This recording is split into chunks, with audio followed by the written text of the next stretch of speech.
If you think back to school anxiety only affects anxious kids, you're missing a huge piece of the puzzle. The brain science behind school transitions affects every single child, and understanding this could completely change how you approach the start of the academic year. Hi, I'm Beatrice from Unimind, and today we're diving into why preparation isn't just for the worried kids. So it's that time of the year again.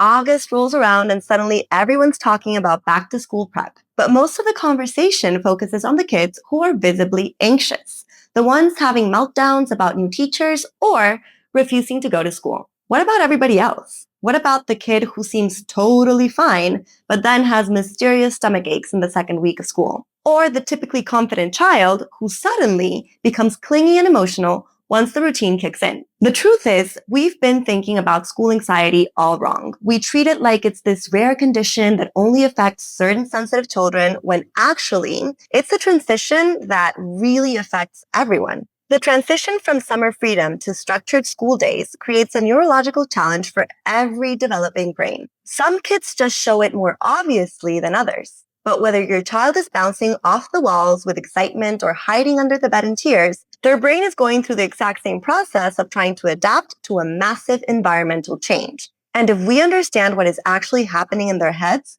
we can help all of them navigate it so much better. Let's talk about what's actually happening in your child's brain during major transitions. When kids go from the unstructured, flexible days of summer to the rigid schedule of school, their nervous system has to completely recalibrate. Think about it. For months, they've been waking up when they want, eating when they're hungry, playing when they feel like it. Their brain has adapted to this rhythm. Then suddenly, we're asking them to sit still for long periods of time, focus on demand, navigate social hierarchies, and suppress their natural impulses for most of the day. Research from the American Psychological Association shows that transitions activate the same stress response system that evolved to help us survive actual threats. The amygdala, that's the alarm center in the brain, can't distinguish between a saber-toothed tiger and a new classroom.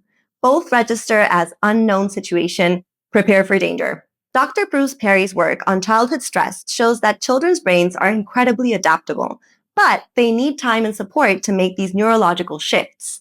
The kids who seem to handle transitions effortlessly, their brains are still working hard to adapt. They're just better at regulating internal process. A 2019 study published in the Journal of School Psychology found that even children who appeared to adjust quickly to school transitions showed elevated cortisol levels for the first 3 weeks. Their stress hormones were elevated even when their behavior looked perfectly normal. Now, let's be clear about something important. Not every child experiences school anxiety in the same way, and that's completely normal. What we're dealing with is more like a spectrum of responses to change.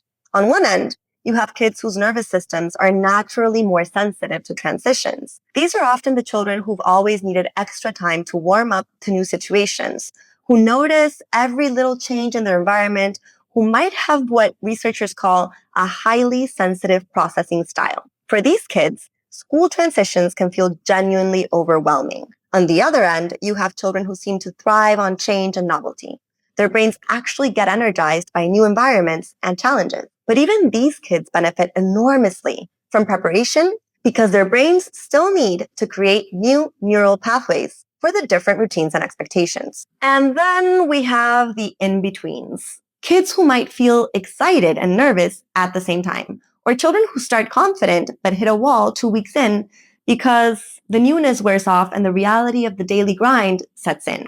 Dr. Ross Green's research on the explosive behavior in children shows that most school-related difficulties aren't actually about anxiety, they're about lack of skills. Kids who struggle with transitions often haven't developed the executive function skills needed to handle change smoothly. And you know what?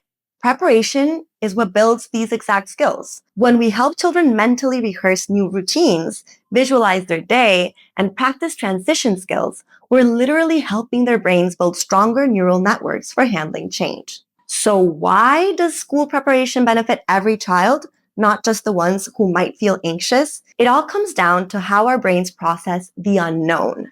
The human brain is basically a prediction machine.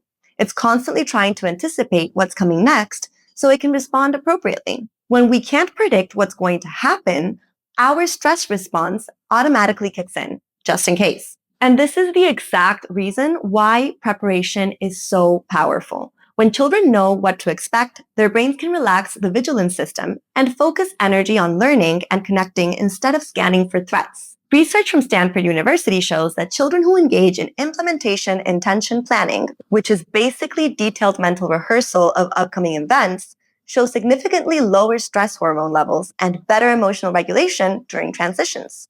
This means when your child mentally rehearses walking into their classroom, hanging up their backpack, and sitting at their desk, their brain is literally getting calmer and more prepared to handle the real thing. But it's not just about reducing anxiety. Preparation actually enhances positive experiences too. Children who feel prepared are more likely to notice and appreciate fun aspects of school because their brains aren't occupied with figuring out basic survival stuff like where's the bathroom and when do I eat lunch. A really fascinating study from the University of Rochester found that children who engaged in structured back-to-school preparation showed better academic performance in the first quarter, regardless of their baseline anxiety levels. Why? Because when basic routine becomes automatic, more mental energy is available for actual learning. Even your naturally confident kid benefits because preparation helps them develop what psychologists call mastery orientation, the belief that they can handle challenges through effort and strategy, not just ability. Okay, so what does effective preparation actually look like? The key is making it concrete and sensory, not just talking about it. Practice the morning routine before school starts, not just once, multiple times. Set alarms. Go through the actual motions of getting dressed, eating breakfast, packing the backpack. This way, they'll start practicing their new routines and slowly transition to the new day schedule once they start class. Create a visual schedule of their school day. Draw it, write it, make it colorful, whatever you think will work best for your kids. When children can picture their day, the unknown becomes known and their stress response can calm down. Most importantly, validate their feelings without amplifying them. I think sometimes because we want children to know that we value their thoughts and feelings, we tend to forget that we also need to help them navigate them. And that, many times, looks like putting things in perspective and bringing down strong emotions they may feel about big changes. The goal isn't to eliminate all uncertainty. Some unknowns make life exciting.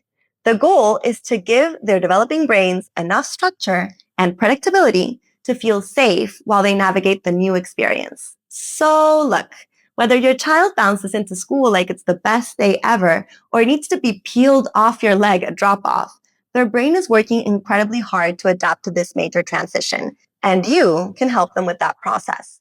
Preparation isn't about creating anxious kids or taking away the magic of new experiences.